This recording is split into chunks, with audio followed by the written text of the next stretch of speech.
श्री राधे राधे। भक्तों, कई बार सही ज्ञान न होने के कारण लोग ऐसा सोचने लग जाते हैं कि संत लोग तो बड़े आराम तलब होते हैं, वो ज्यादा मेहनत नहीं करते हैं। किंतु जब आप संतों के निकट में जाओगे तब आपको पता चलेगा कि अनेक बीमारियां होते हुए भी महान संत लोग अपने प्रभु की सेवा कार्य अर्थात जगत के कल्याण के लिए लगे रहते हैं और जगत के कल्याण के लिए की गई उनकी सेवा जो होती है उससे ठाकुर जी प्रसन्न होते हैं और उनको याद रहता है संतों को कि मेरा जीवन बहुत सीमित है, इसलिए शरीर का समय समाप्त होने के पहले मुझे अधिक से अधिक प्रभु की सेवा कर लेनी है, अधिक से अधिक परमार्थ का कार्य कर लेना है। और धर्म माता के जीवन में यही विशेषता दिखलाई पड़ रही थी। बहुत सी बीमारियां थी, विशेष रूप से कैंसर की बीमारी खतरनाक स्थिति में थी, फिर भी परमार्थ के कार्य में, सेवा के कार्य में, जैसे उनका नाम था धर्म, ऐसे धर्म के कार्य में निरंतर लगी रहती थी। कल आप लोग श्रवण कर रहे थे, माता ने जाकर के प्रीति नाम की एक महान भक्ता को राधा कृष्ण के प्रेम से जोड़ा है बरसाना में,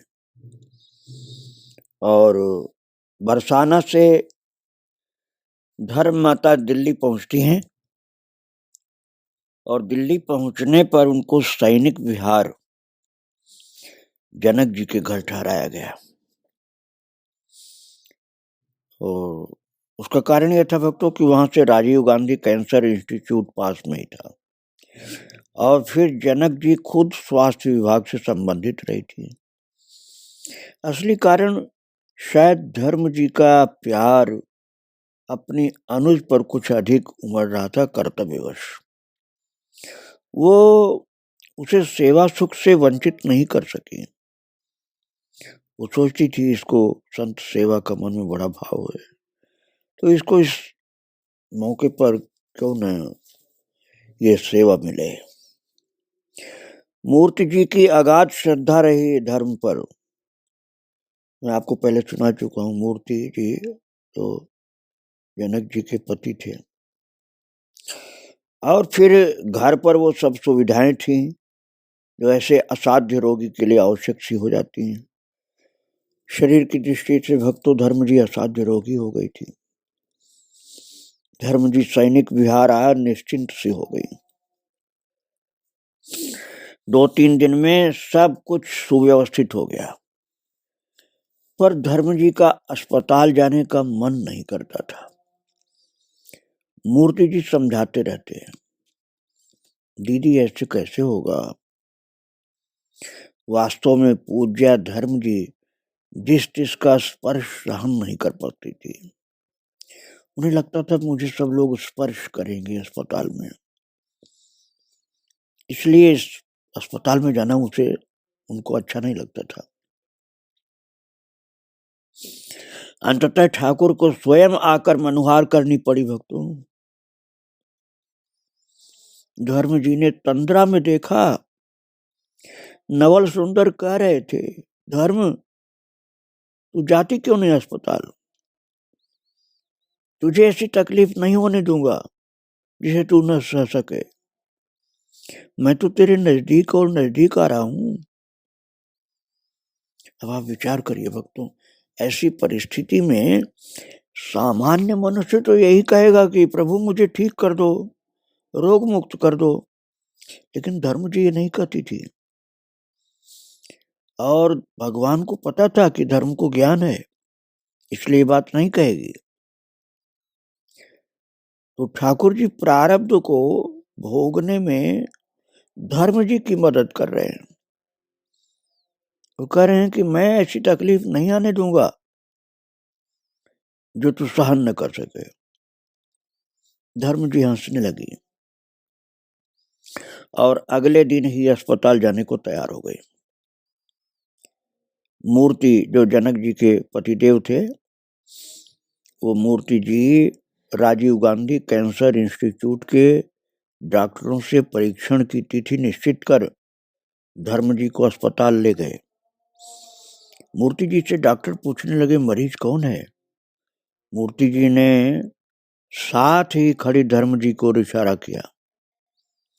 हैरान और परेशान डॉक्टर उनके प्रफुल्लित दीप्तिमान चेहरे को देखते ही रह गए।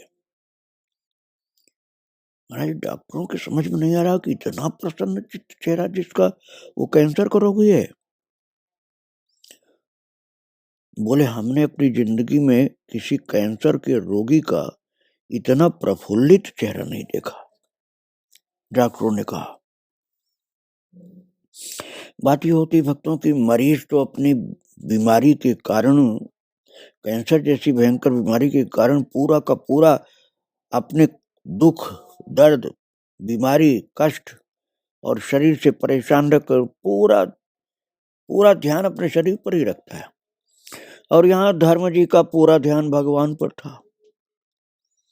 इसलिए डॉक्टर हैरान है कि इतना प्रफुल्लित, इतना दीप्तिमान चेहरा किसी मरीज का नहीं हो सकता। साफ कह दिया, हमने अपनी जिंदगी में किसी कैंसर के रोगी का इतना प्रफुल्लित चेहरा नहीं देखा। यहाँ तो पीले पड़े हुए, जिंदगी से हताश, निराश व्यक्ति ही देखते को मिलते हैं। डॉक्टर को जब इनके वृंदावन वास का पता चला तो उस प्रफुल्लता का रहस्य भी उसके समझ में आ गया और श्रद्धा से हाथ जोड़ दिया डॉक्टर ने। और श्रद्धा से हाथ जोड़ पूछने लगे, बहुत भरोसा है आपको भगवान पर, ऐसा विश्वास? धर्म जी ने उमंग से भरकर कहा, विश्वास मत कहिए डॉक्टर साहब, मुझे उनसे प्यार है। कितना शब्द में अंतर है प्रभु, भक्तों, शब्द में बड़ा अंतर है। सामान्य मनुष्य यही समझता है कि भगवान पर विश्वास होना चाहिए, साधक भी ये समझते हैं, कई भक्त भी यही समझते हैं कि भगवान में विश्वास होना चाहिए। पर जब डॉक्टरों ने कहा कि बहुत भरोसा है आपको भगवान पर, ऐसा विश्वास कि आपका चेहरा प्रफुल्लित है, आपको कैंसर की बीमारी होने पर भी लेश मात्र भय नहीं, तो धर्म जी ने उमंग में भरकर कहा, विश्वास मत कहिए डॉक्टर साहब, मुझे उनसे प्यार है। धर्म जी की मृदुल वाणी से प्रीत भरे शब्द सुन करके सभी डॉक्टर नतमस्तक हो गए। सबका चेहरा धर्म जी को प्रणाम करने के लिए झुक गया। सभी परीक्षण किए गए। धर्म जी के कैंसर की चिंता छोड़ पहले फेफड़ों में पड़े पानी का ही उपचार हुआ। उस समय उन्हें प्लेउरिसी की वजह से बहुत ही कष्ट हो रहा था। फ्लूइड एस्पिरेशन के लिए उन्हें अस्पताल में भर्ती करना पड़ा। पूज्य धर्म जी को ठाकुर सेवा की चिंता थी। नवल सुंदर की सेवा उसी प्यार से कौन कर पाएगा। देखो, यही महान भक्त और सामान्य जीव में अंतर है। सामान्य मनुष्य जब मरने को होता है तो उसको अपनी चिंता होती है, अपने परिवार की चिंता होती है। और धर्म माता को चिंता किसकी थी? अपने ठाकुर जी की, कि उनका इतने लाड़ से पालन कौन करेगा। जनक जी को ठीक से दिखाई नहीं देता था, अर्थात छोटी बहन को ठीक से दिखाई नहीं देता था। सागर जो जनक जी के काम में हाथ बटाता था, वो ठाकुर सेवा से एकदम अनभिज्ञ था। पर सेवा जनक जी ने उस दिन संभाल ही ली। धर्म जी की बहन थी ना, सेवा संभाल ली। दूसरे दिन शाम हो जब धर्म जी अस्पताल से वापस आई तो गाड़ी से उतरते ही उन्होंने देखा, हाँ, खुली आंखों से देखा, ठाकुर जी बाहर तक उन्हें नृत्य करते लेने आए। और नवल सुंदर ही नहीं, गोपाल जी जो सुभाष को देने के लिए लाए गए थे और अभी सेवा में ही नहीं थे, वो भी साथ साथ बाहर तक नृत्य करते हुए आए। महाराज, भगवान अपने भक्त के साथ इतना प्रसन्न हो, यही एक अद्भुत बात थी। नवल सुंदर ने जैसे रास में कपड़े पहने थे, चूड़ीदार सलवार के ऊपर खूब घेरे वाले रंग बिरंगे वस्त्र धारण किए थे, उनकी प्रफुल्लता और नयनों में समाया हर्ष देखते ही बनता था। और नृत्य की लोच, पूज्य धर्म जी ने जैसे तैसे अपने को बेसुर होने से बचाए रखा कि तभी उनकी नजर गोपाल जी पर पड़ी। भक्तों, पूरा का पूरा धर्म जी का भगवान की लीला पर ध्यान उस समय है, क्योंकि अपने आंखों से देख रही थी वो। गोपाल जी नवल सुंदर के कभी दाएं ओर नाचते, कभी बाईं ओर नटखटी करते, कभी दोनों चरणों के बीच से निकल जाते। अपने इस तरह स्वागत करने पर धर्म जी नवल सुंदर पर रीझ उठी, सजल नयनों से उन्हें निहारती रही। मूर्ति जी और दो लोगों ने उन्हें सहारा दे उनके कक्ष तक पहुंचाया।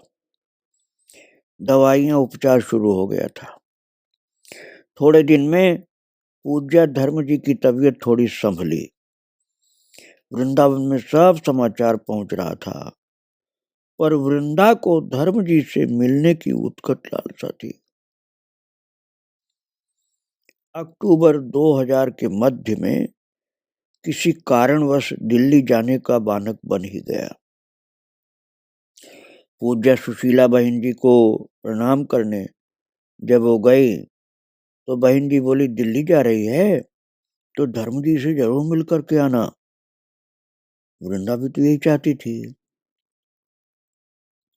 बस दिल्ली पहुंचते ही वो सैनिक विहार के लिए चल दी। उसके साथ धर्म जी की श्रद्धालु कमला जी और उर्मिला जी ही थी। आहा, उस दिन की पूज्य धर्म जी की छवि वृंदा मरीज धर्म जी को मिलने गई थी। वृंदा सखी बता रही कि महाराज वो तो धर्म जी को मरीज समझ के मिलने गई थी, पर वहां भक्त शिरोमणि धर्म जी के दर्शन करके कृतार्थ हो गई। महाराज, उस समय अस्पताल में भर्ती हुई धर्म जी को जो भी मिलने आता था वो तो यही समझ के आता था कि हम एक मरीज से मिलने जा रहे हैं। लेकिन वृंदा सखी जो है वर्तमान में विराजमान महान माता, वो गई थी धर्म जी को मिलने, एक मरीज समझ के मरीज धर्म से मिलने गई थी, पर वहां भक्ति शिरोमणि धर्म जी का दर्शन प्राप्त हुआ उनको। सामने ही बिस्तर पर बैठी धर्म जी के आगे चौकी पर श्रीमद् भागवत जी रखी थी। जो कैंसर की भयंकर मरीज थी धर्म जी, हॉस्पिटल में एडमिट, उनके सम्मुख चौकी पर श्रीमद् भागवत की पोथी, भागवत का ग्रंथ रखा था और जगत से बेखबर, बीमारी से अविचलित हो महाराज धर्म जी भागवत पाठ कर रही थी। बाएं हाथ से वो गले में पड़ी तुलसी की माला के मन के खिसकाती जा रही थी। उनकी आंखों से झलक रहा था भागवत जी का वो प्रसंग, या क्रूर जी मथुरा से प्यारे श्याम सुंदर और बलदाऊ को लेने आए हैं। और चरण चिन्ह देख भूमिष्ठ हो प्रणाम करते ब्रज रज में लौट रहे हैं।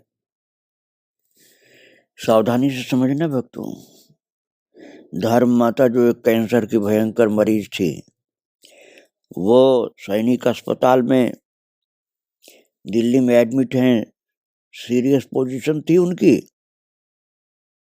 और वो भागवत जी का पाठ कर रही हैं। और प्रसंग वो है जो पाठ में के चल रहा है कि अक्रूर जी आए हैं कृष्ण बलराम को मथुरा ले जाने के लिए, और मिलने के पहले उनको चरण चिन्ह उनके दिखलाई पड़े धरती पर रजकण में, और वहीं रथ से कूद गए हैं अक्रूर जी और धरती पर लौट रहे हैं। तब तक प्रभु बोले, चाचा चाचा, अक्रूर चाचा, आप हमारी ओर तो देखिए, आप तो धरती पर लौट जा रहे।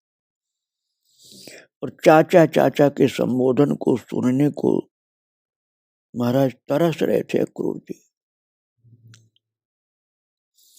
वो श्रवण, महाराज ये श्रवण जो होता है ना, भक्त भगवंत चरित्र का श्रवण, इसी से सबसे ज्यादा कल्याण होता है जीव का।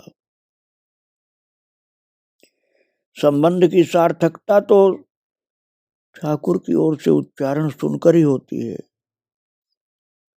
भक्त बुलाए फिर भगवान भी बोल पड़े तो बहुत बड़ी बात होती है। सभी आगंतुक कक्ष के द्वार पर ही खड़े इस दिव्य विभूत की छवि का पान कर रहे थे। तभी पृष्ठ बदलते समय जो उनकी तन्मयता में व्यवधान पड़ा,